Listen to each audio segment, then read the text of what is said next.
that were supposed to be happening in Qatar today. We'll actually still see what comes of that. It's unclear even right now at this moment. But let's start here with B1. Want to roll this clip of an Iranian military advisor talking about disagreement with the Trump administration over the Strait of Hormuz, obviously the crucial point of leverage that Iran has in these negotiations. Let's take a listen.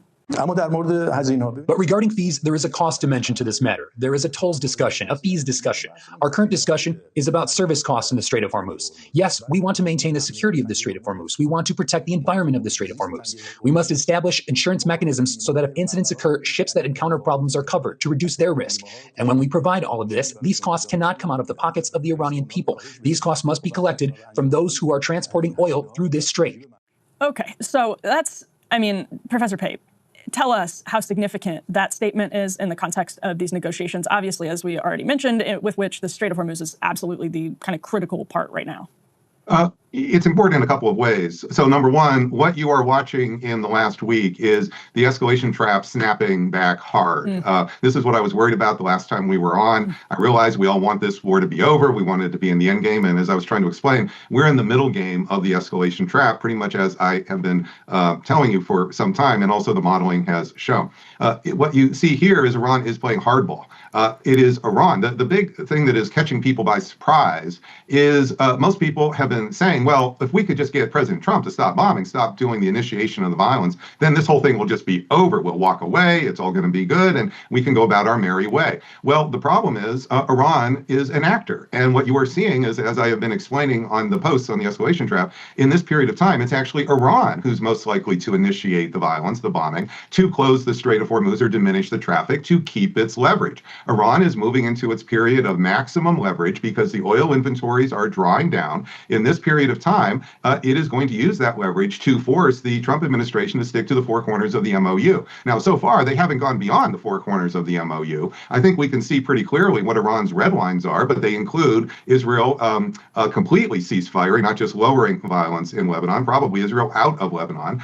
Number two, this means the fees will come back in 60 days. But before we just got on, the New York Times is reporting that Oman is putting forward a fee structure. I didn't have a chance to even read it, so I don't know if the full structure is there yet. But what we're talking about with fees is, I think, what Iran said from the beginning. It's going to be $2 million a tanker. If there are 50 tankers or so going through, that means leaving the strait. That's $100 million a day. That is $36 billion a year. That's in addition to all the oil revenues that they're going to get, all the waivers on all the sanctions. So Iran, what they are doing, this isn't just a little bit of money. This is what you would do to become ascendant as the dominant state in the Persian Gulf. So what this is all about is not a return to the JCPOA idea. It's not a business deal where we're paying Iran fee for service. What it's about is the balance of power, and that's what the three states here don't agree on. Iran thinks it should be the ascendant state, the regional hegemon. The United States used to be the preeminent state in the region. Israel thought it was going to be the replacement rising power. Well, these three states just simply don't agree.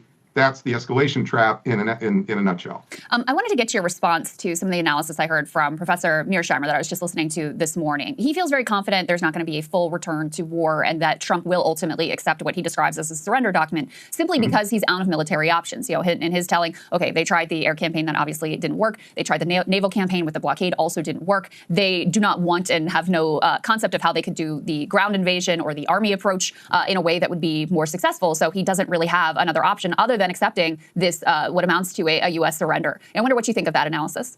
Well, first, it's important, I think, for your audience to know that John's office is literally right next door to mine at the University of Chicago.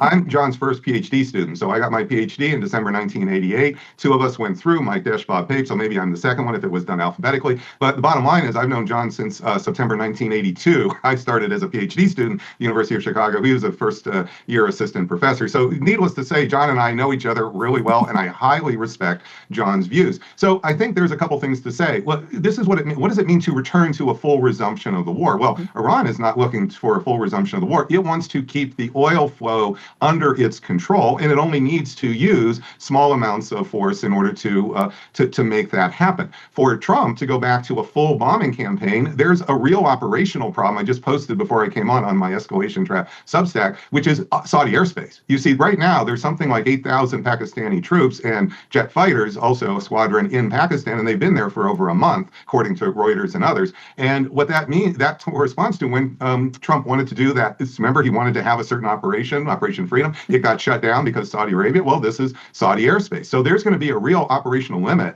on just what President Trump can do to go back to this resumption of the bombing in March. So I think that in many ways, John is right. But what I would just point out here is that doesn't mean the oil, we're not going off a cliff. I mean, the big issue here is the oil inventories are running down. I've been warning about this for months. They're running down, and that clock is still ticking away. It has not changed. That means come August 1st, man, we're on fumes here on the international economy with energy. And so this is hurricane season's coming. A lot of things are coming here that could be quite rocky, and this is essentially Iran's leverage. Now, by January, they may let up on the throttle a little bit, kind of set this tone for the next administration to come. But between now and January, this could be a very rocky time with the world's economy.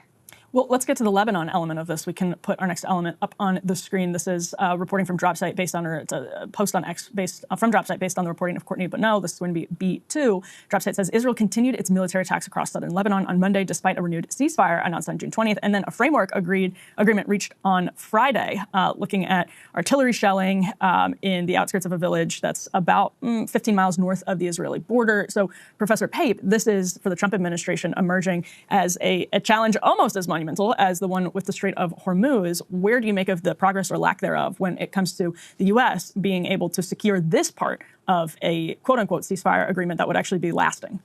Yeah, so what I see is this is the Trump administration, or at least part of it with Secretary Rubio, trying to undermine the whole idea of the Article 1 of the MOU. It's the equivalent of a congressional killer amendment, they're called. You have an amendment which would undo the entire bill, because what this is doing, and Prime Minister Netanyahu gave a big public video presentation over the weekend on this, and he showed on the map what this framework means is Israel stays in southern Lebanon, and he pointed that out in absolutely blunt terms. And I'm sure Iran saw that. So this is not a situation where this is fulfilling Article 1 of the MOU. It's going the other way around. Now, from President Trump and Secretary Rubio, they have said, well, this is a minor thing. Iran will just dismiss it. It's the No, I disagree. This is part of Iran's sphere of influence. As a rising regional hegemon, they're going to want a secure base, a strategic base. That's Hormuz. That's that great wealth, global economic wealth. And then they want a sphere of influence. This is what powers regional hegemons want.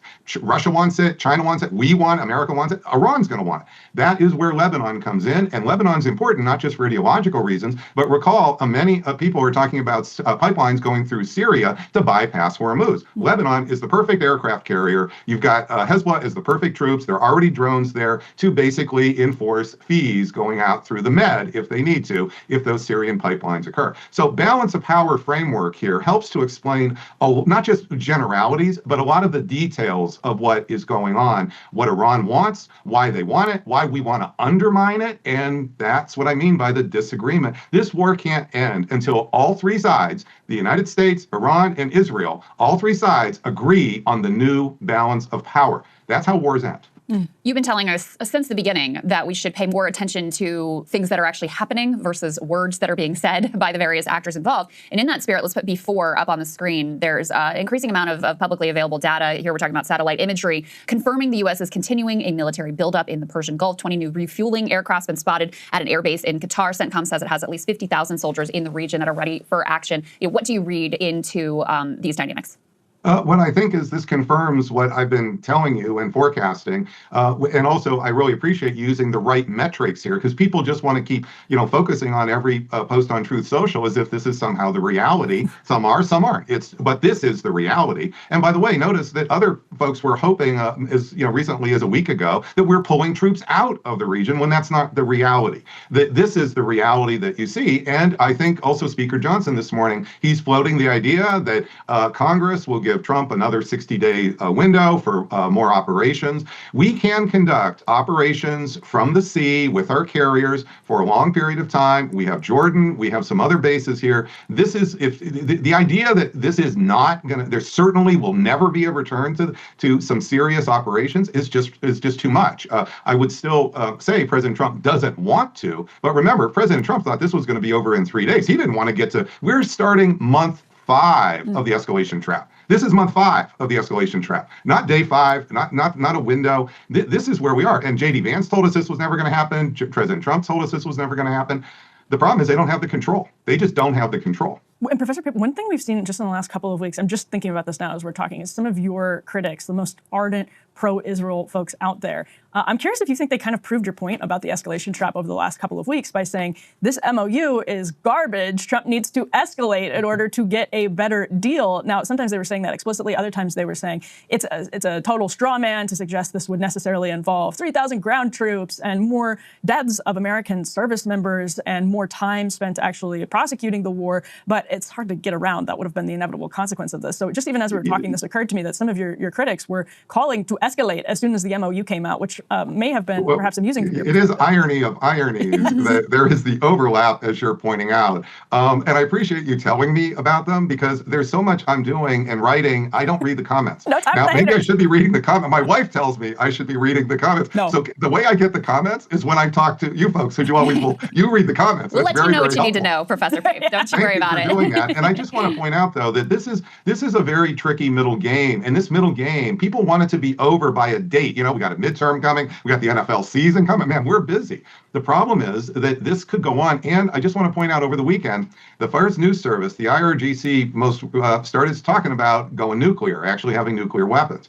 I've been warning about this. That's saying it's going to happen next month, but over the next year or so, Iran is very much going to want to have nuclear weapons. That's part of becoming that regional hegemon, that secure power. This is going to be very difficult for President Trump to just let stand. Maybe he can let it stand, but if Iran were to literally test a nuclear weapon, whether it's in the fall or a year from the fall, that would pretty much end President Trump's legacy. He would then become the Lyndon Johnson. So it's either Hoover or Johnson. These are the problems for President Trump. And I'm just pointing out, these are the things that are not really being solved diplomatically. None of them are being solved diplomatically because diplomacy can't fix what's wrong with the balance of power. The sides have to agree. They have to agree on the new balance of power. And the Iranian, the more hardliners within the Iranian government feel that the U.S. has not suffered enough pain yet to accept that new balance of power. Is that effectively your assessment as well, that whether through a nuclear test or whether through creating more economic pain, that's what it will take? That's right. This is what I said back in March when we first started to say, which is they're playing a long game. And what a long game means is just like with the North Vietnamese, they want to go at the soft underbelly of the United States in long war, which is those costs mount up. And for many Americans, they don't see a vital interest. It's not so much Americans are too soft. If there was an Iranian army in Mexico, I think this would be a different story. But the fundamental problem here is if you just read any of the opinion polls or all the people I talk to, and I talk to quite a few, they don't see the vital interest here for the United States worth paying all these costs. Iran certainly sees the vital interest because we have toppled their governments before. We have just killed their supreme leader. So my goodness, do they see a vital interest in having a nuclear weapon or just simply being a stronger and imposing these costs? That's why I'm saying I really think that between now and January, we're going to see there's a good chance those costs are going to go up. And the point of the cost is not just to make America hurt. The point of the cost will be to get America to truly leave the region. Apparently, we've already moved our KAOK. I understand that's a command center from Qatar, our air base in Qatar, over to the States. Here, I think what Iran really wants here is America to truly leave the region, and not just President Trump to say he's doing that for a week or two or a month or two. They want this to happen in a substantial